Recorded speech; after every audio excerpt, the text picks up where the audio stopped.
He picked up the phone and called his mother. Not because he needed help. He thought he was beyond help. He called because he wanted to hear her voice one last time. Depression had done what it does best. It took the wheel, steered him away from everyone he loved, pulled him into a dark tunnel, and whispered, "This is where you belong." But his mother heard something in his tone, and in 1 second of connection, she interrupted the spiral. What followed wasn't a miracle. It was a revelation about the biggest lie depression tells, that you're the only one. Welcome back to Deeper Dudes. Let's talk about the mask first, the performance. The two words that become a weapon you turn on yourself. I'm fine. Every man watching this knows exactly what I'm talking about. Someone asks how you're doing, and the answer comes out so fast, so practiced, so convincing that nobody questions it. I'm fine. I'm good. All good here. You've been rehearsing this performance for so long that you don't even recognize it as a performance anymore. It's just what you do. It's armor. And here's what nobody tells you about that armor. It works. It works so well that everyone believes you. Your friends believe you. Your family believes you. The people who love you most in the world look right at you and see nothing wrong because you've gotten so good at hiding it. You're surrounded by people living your life in plain sight, and you are completely, utterly alone. This is how depression isolates you without anyone noticing. It's not dramatic. You don't disappear. You just become really, really good at pretending. And the worst part? You start believing your own performance. You tell yourself, "I'm fine," so many times that you lose the ability to even recognize what's actually happening inside your head. It's like putting a plaster over cancer. You cover the wound, you keep moving, and underneath, everything is rotting. Research shows that men are significantly less likely to seek help for depression than women, not because men experience it less, but because we've been conditioned to perform strength. We've been taught that admitting struggle is admitting failure, that asking for help compromises who we are as people, so we deflect, we minimize, we say, "I'm fine," when we're drowning, and nobody knows. For this man, that performance had been going on for most of his adult life. He lived with depression so long he couldn't remember what feeling happy felt like. He woke up one morning and realized something terrifying. He had no reference point for joy anymore. It had been erased. And that morning, lying in bed, depression whispered the lie it always whispers when it's got you cornered. This is it. This is all there is. You're beyond help. So he picked up the phone. Not to ask for help, not to tell anyone what was happening. He called his mother to hear her voice one last time because he believed that day would be his last. But his mother, who knew him better than anyone, who also happened to be a mental health professional, heard something. She didn't hear the words, she heard what was underneath the words. And the love in her voice brought him back for a single second, just 1 second of connection. That's all it took to interrupt the spiral. She suggested they get him some help. The next day, he did something he'd never done in his entire life. He told a doctor the truth. Not the performance, not the deflection, not "I'm fine." He told someone what was actually happening inside his head. And the doctor asked him a question that changed everything. Are you actually trying to end your life, or do you just not want to feel like this anymore? Let that sit for a second. Do you want to die, or do you just want relief? That distinction is one of the most important questions a man in crisis will ever hear, because depression's greatest trick is making you believe those two things are the same. They're not. Most men in that moment, in that dark tunnel, don't want death. They want the pain to stop. They want relief. They want to feel something other than this crushing, suffocating weight. But depression convinces you there's only one way out. It lies. It tells you this is permanent, this is who you are now, and the only escape is the final one. But when someone asks you to separate those two things, when someone makes you answer the question honestly, something shifts. Because the truth for most men is this: I don't want to die. I just can't keep living like this. And once you name that, once you say it out loud, you've created a crack in the armor. You've let in one small beam of light. And that's where the way back begins. Before we go any further, I want to pause for something important. None of what we've been talking about matters if we don't have the energy and clarity to actually implement it. We all know what it feels like to wake up exhausted, no energy, poor focus, and zero motivation. We also know what it feels like when we get good, restful sleep, targeted therapy, and the right supplements. I've personally tested more things than you can imagine. I'm like your personal guinea pig. Everything I have listed in the description below is science-backed and extensively tested. And if you grab anything through my links, you'll be supporting this channel at zero cost to you. Thanks for taking a look. Now let's get back to it. If this is landing, hit that like button so more men who need this can find it. Drop a comment. Have you ever worn the I'm fine mask? No judgment, just support. What came next wasn't a miraculous overnight recovery. That's not how depression works. Depression doesn't hit like a sledgehammer and leave with sudden relief. It creeps in slowly, settles into your bones, becomes the baseline. And when it starts to lift, you don't notice the instant it's gone. You just realize one day that it's been gone for a while.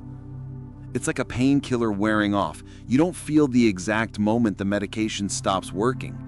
You just notice later that the pain isn't there anymore. For this man, that realization came on a walk. He'd been working on himself, physically and mentally, trying to show up, trying to move forward, trying to do the things the doctors suggested. And one day, he took his dog on a 12-mile walk, and somewhere in the middle of that walk, everything looked normal again. The colors looked how they should. The part of his brain that had gone dark 6 months earlier, the part that processes excitement and motivation and appreciation for beauty, spluttered back to life like an old engine turning over. He didn't plan it. He didn't set out that morning thinking, today's the day I recover. He just went for a walk, and his brain came back online. That walk turned into something bigger. It became a 3,000-mile hike around Great Britain. He documented it publicly, not because he wanted attention, but because he wanted to be honest. He wanted to stop performing. He wanted to tell people why he was doing it. And here's what happened. Thousands of people reached out. Thousands. And the vast majority of them said the same thing. You're the first person I've ever told. He became the first person they confided in. Not their best friend, not their partner, not their family, a stranger on the internet who was willing to be honest about his own struggle. Every single one of those people believed the same lie. Nobody could possibly understand what I've been through because my situation is unique. My circumstances are different. My pain is specific to me. And that's when the real insight hit. The circumstances that led each person to depression were all different. Job loss, divorce, health crisis, trauma, failure, grief. The stories were unique, but the feeling itself, universal. Depression is the biggest, most inclusive club in the world. Anyone can join, any age, any background, any circumstance. But its greatest trick is convincing every single member that they're the only one, that they're alone in this, that nobody else could possibly understand. When you focus on the specific circumstances, the story, the chain of events that led you here, it's easy to believe you're unique. But when you stop talking about the circumstances and start talking about the feeling, suddenly everyone can get on board. The feeling of waking up and not wanting to face the day. The feeling of being surrounded by people and feeling completely alone. The feeling of not remembering what happy feels like. The feeling of pretending you're fine when you're drowning. That feeling is universal.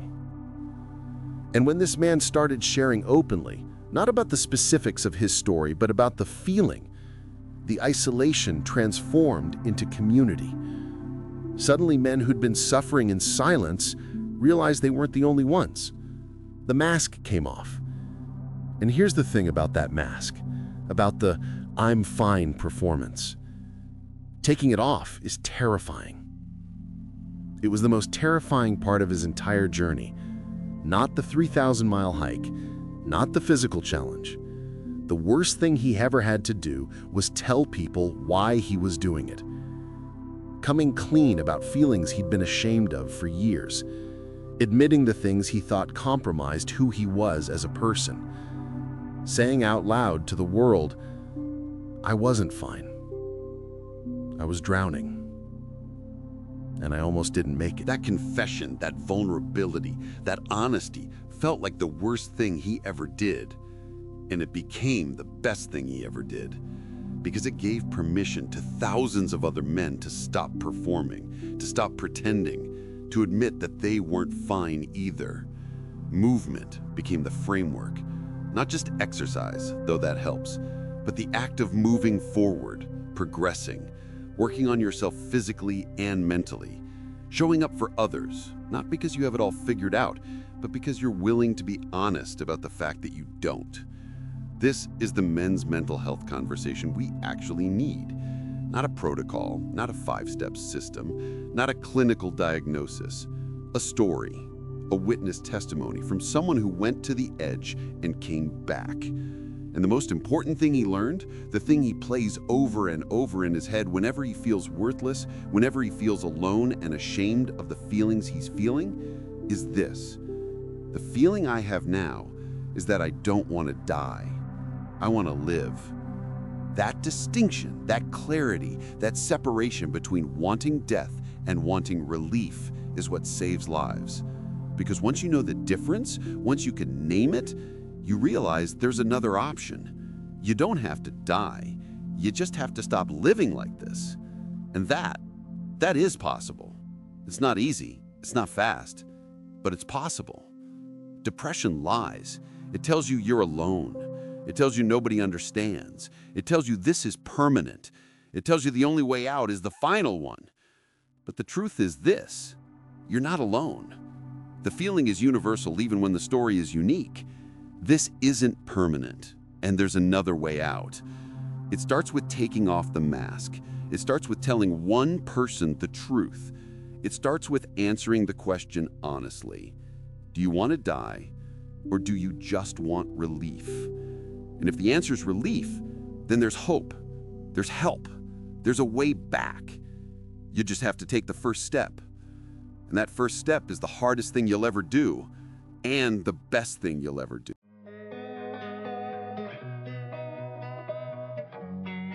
Drop a comment. Have you ever said "I'm fine" when you weren't? What would it take for you to tell someone the truth? And if you're struggling right now, if you're wearing the mask, this is your sign. Tell someone today. Well, that's it. Thank you for taking the time to watch this video. If you found it helpful, please be sure to give it a like and maybe even subscribe to Deeper Dudes. And hit the notification bell so you don't miss any new videos. It all helps the channel more than you know, and it also tells us that we should make more content like this. We post videos every other day that tackle real challenges men face. Remember, struggling doesn't make you weak. It makes you human. The fact that you took time to watch this means you're ready for something better. Thanks again for watching and for checking out all of the amazing products in the description below. They could jumpstart your healing journey. Catch you in the next one, Deeper Dudes. Until then, keep learning, keep growing, keep thriving.